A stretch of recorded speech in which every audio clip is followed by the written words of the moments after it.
Chères étudiantes, chers étudiants, bonjour.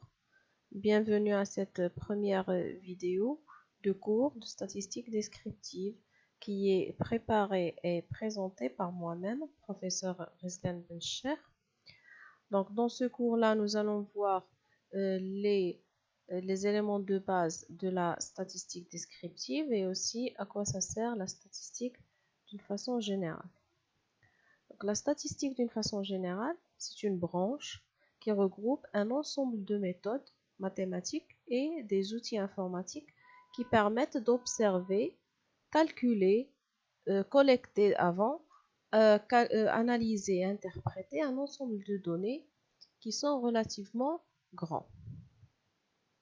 Donc la statistique, elle est composée de deux branches principales, la statistique descriptive et il y a la statistique qu'on appelle statistique inférentielle ou bien statistique mathématique. Dans ce cours-là, nous sommes intéressés par la statistique descriptive. Donc la statistique descriptive, c'est quoi? C'est une branche de la statistique d'une façon générale qui vise à étudier un phénomène donné. Donc je vous donne un exemple simple.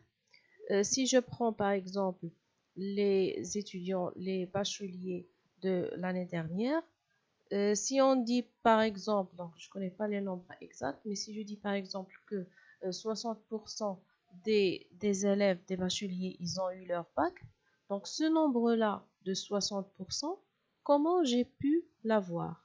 Donc pour avoir ce nombre-là, j'ai dû collecter ou bien j'ai dû connaître les notes de tous les bacheliers. Donc ça, c'est une étape préliminaire qui vise à prendre toutes les données qui existent et en tirer les éléments que je cherche. Par exemple, parmi tous les bacheliers qui ont passé le bac, je vais prendre uniquement ceux qui ont eu leur bac. Et là, j'ai pu dire qu'il y en a 60%. Donc ça, c'est un exemple qui est très simple d'étude statistique. Donc la statistique descriptive, pour faire une étude statistique, il faut passer par plusieurs étapes. La première étape, c'est la collecte des données, c'est-à-dire réunir un ensemble de données. Pourquoi? Parce que si je veux observer, si je veux prendre des conclusions sur un phénomène donné, il me faut des informations sur lesquelles je vais me baser. Donc la première étape, c'est la collecte des données. La deuxième étape, donc une fois on collecte les données, on a un ensemble d'informations. Donc cet ensemble d'informations, il faut les organiser pour pouvoir les exploiter. Donc il faut les organiser par un moyen. Donc là, nous allons voir comment organiser les données qui sont collectées. Donc une fois on organise ces données-là, on passe à les analyser, c'est-à-dire calculer certains indicateurs, certains éléments que nous allons voir par la suite. Une fois on calcule ces indicateurs, on peut finalement tirer des conclusions sur le phénomène qu'on est en train d'étudier. Donc ça, ce sont les étapes desquelles il faut passer pour faire une étude statistique complète. Donc la première chose que nous allons faire, c'est définir un ensemble de vocabulaire qui sont utilisés dans la statistique pour pouvoir comprendre qu'est-ce qu'on étudie, sur quoi on étudie ce phénomène-là, quelle est la nature de la chose qu'on est en train d'étudier. Donc pourquoi il faut spécifier la nature? Parce que les méthodes qu'on utilise pour analyser et pour organiser ces données-là, ils dépendent de la nature de ce phénomène. Donc tout cela, nous allons le voir en détail dans ce cours. Alors le vocabulaire de la statistique descriptive, il est tiré du vocabulaire de la démographie. Premièrement, on a la population. La population, ce sont les éléments sur lesquels porte l'étude statistique. Je vous donne un exemple. Si je veux faire une étude statistique sur la mention des étudiants de première année de la faculté. Donc là, par quoi je suis intéressée? Je suis intéressée par la mention des étudiants. Donc la mention de qui? Des étudiants. Donc l'ensemble sur lequel porte mon étude statistique, ce sont les étudiants de la faculté. Donc ça représente la population sur laquelle je vais étudier mon phénomène. Donc, elle regroupe un ensemble, c'est un ensemble des éléments sur lesquels on fait notre étude statistique. Et chaque élément de cette population, on l'appelle individu ou bien unité statistique. Alors, une population, ce n'est pas forcément une population de personnes. Ça peut être une population de n'importe quoi.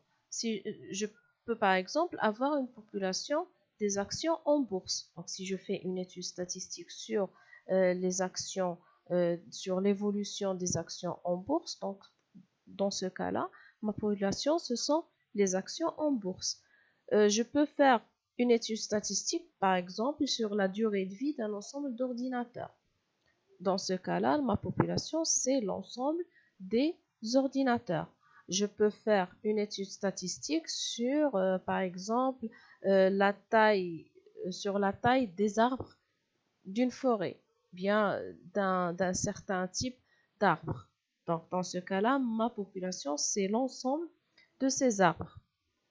Je peux faire une étude statistique sur le chiffre d'affaires des entreprises.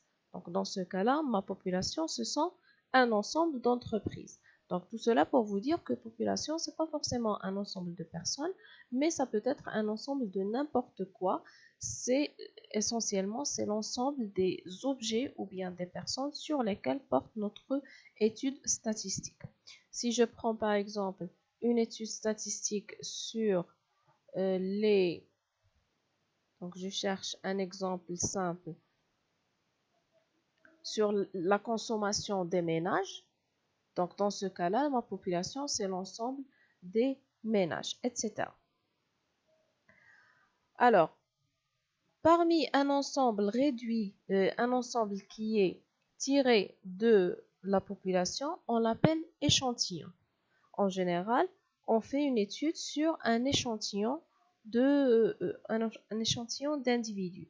Des fois, si j'ai une population qui est de très très grande taille, ce qui veut dire que ça va prendre beaucoup d'énergie, beaucoup de ressources pour collecter les informations à partir de ces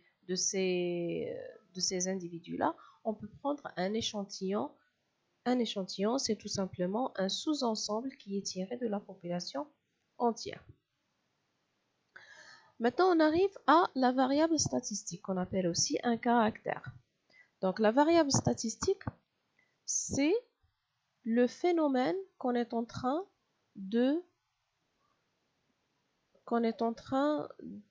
d'étudier sur la population. Par exemple, tout à l'heure, je vous ai donné un exemple sur la mention en baccalauréat des étudiants de première année. Donc, ma population, ce sont les étudiants de première année. Et qu'est-ce que je cherche à étudier? Je cherche à étudier leur mention. Donc, ma variable statistique, c'est la mention. Si je veux faire une étude sur le chiffre d'affaires d'un ensemble d'entreprises, ma population, c'est l'ensemble des entreprises et la variable statistique, c'est le chiffre d'affaires. Donc, la variable statistique, c'est le phénomène qu'on est en train d'étudier. C'est ce qui est le plus important à définir dans une étude statistique. Alors, une variable statistique, il y en a plusieurs types. Donc, ça, c'est un exemple. Si je prends par exemple la taille en centimètres des arbres d'une forêt, alors dans ce cas-là, ma population, ce sont les arbres de la forêt. La variable statistique, c'est la taille. Un autre exemple, la mention baccalauréat d'un ensemble d'élèves. La population, c'est l'ensemble d'élèves. La variable statistique, c'est la mention au baccalauréat.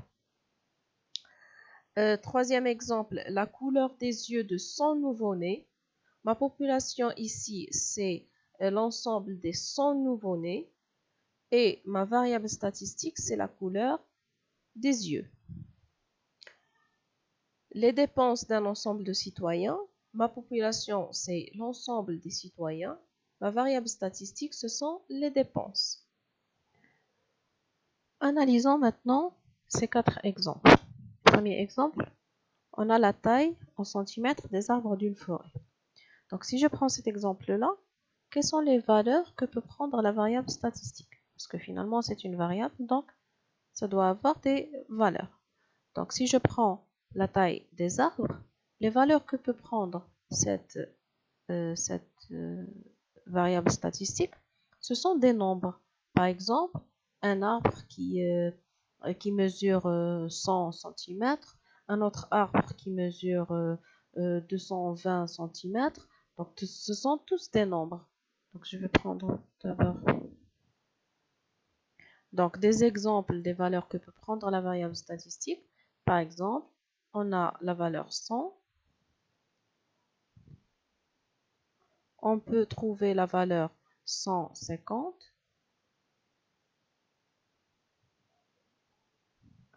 On peut trouver la valeur de 100, on peut trouver n'importe quelle valeur qui est exprimée en nombre. Si je prends là l'exemple de la mention au baccalauréat d'un ensemble d'élèves, quels sont les éléments, quelles sont les valeurs que peut prendre la variable statistique? Donc là, on parle de mentions. Donc les mentions qu'on connaît, c'est passable, assez bien, bien, très bien, excellent. Donc là, vous remarquez que les valeurs que peut prendre la variable statistique, ce sont des qualités, c'est-à-dire qu'ils sont exprimés en texte, ils ne sont pas exprimés par des nombres comme dans le premier cas de la taille.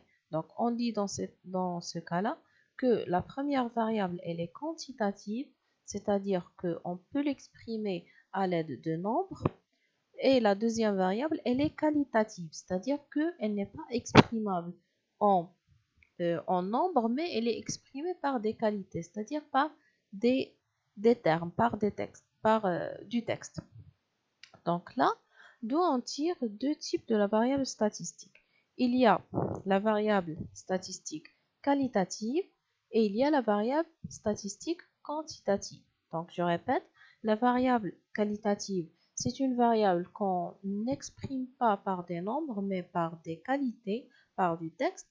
Et la variable quantitative, c'est une variable qu'on exprime à l'aide de nombres, c'est-à-dire qu'elle mesure que les valeurs qu'elle prend, ils sont mesurables, c'est-à-dire qu'on peut lui affecter des nombres.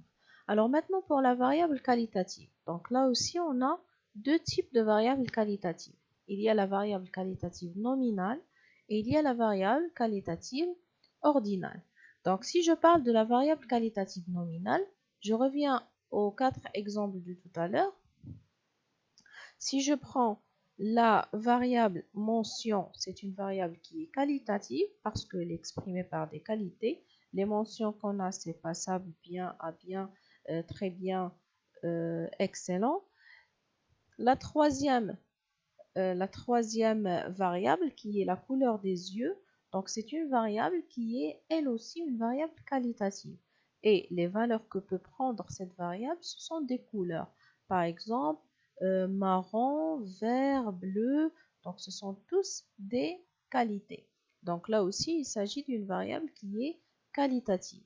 Alors la différence entre ces deux variables, la variable mention et la variable couleur. Pour la variable couleur, il n'y a pas d'ordre entre les valeurs. C'est-à-dire qu'on ne peut pas dire que la couleur vert elle est supérieure à la couleur bleue. Ça n'a pas de sens. Donc il n'y a pas d'ordre entre les deux. On dit dans ce cas-là que c'est une variable qui est nominale. C'est-à-dire qu'on ne peut pas ordonner les valeurs de cette variable. Par contre, pour la variable mention, il y a un certain ordre. C'est-à-dire qu'on sait que bien elle est supérieure à passable. Donc il y a un certain nombre, il y a un certain ordre entre les valeurs. Donc on dit dans ce cas-là que c'est une variable qualitative ordinale. Donc d'autres exemples de variables nominales, la profession. Donc si on s'intéresse à faire une étude sur la profession d'un ensemble de personnes, donc les professions qu'on peut retrouver, ce sont les professions qu'on connaît, par exemple enseignant, docteur, ingénieur, ouvrier, commerçant. Donc ce sont tous des professions et on ne peut pas ordonner entre les professions. Donc c'est une variable qui est nominale. Le sexe, par exemple, il y a le sexe féminin et le sexe masculin. Il n'y a pas d'ordre entre les deux sexes. Les langues parlées, il y a par exemple français, anglais, allemand, espagnol. Donc, ce sont tous des langues, mais il n'y a pas d'ordre entre ces langues-là. Donc, ce sont tous des exemples de variables qui est nominale.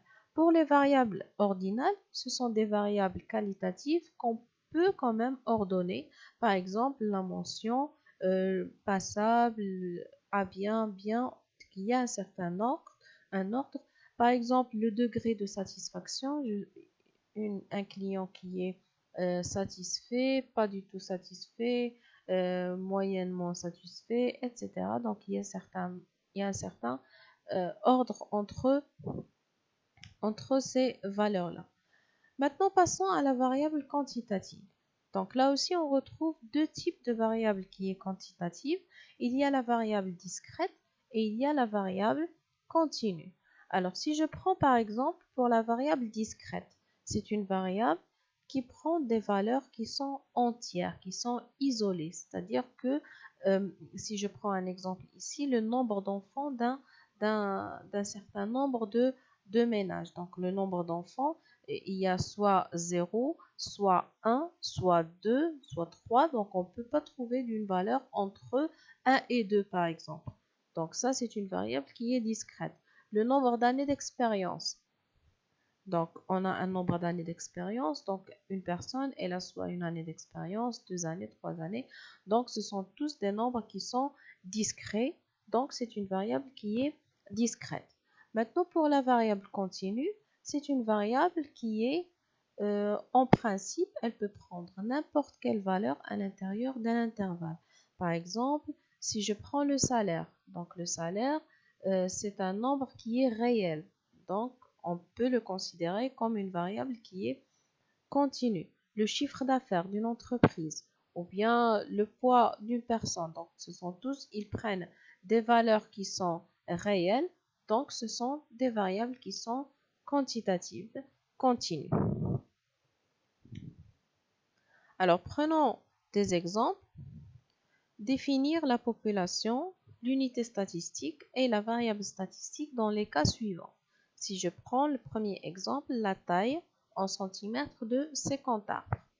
Alors, la population dans notre cas, c'est l'ensemble sur lequel porte notre étude statistique. Donc, dans notre cas, il s'agit de 50 arbres.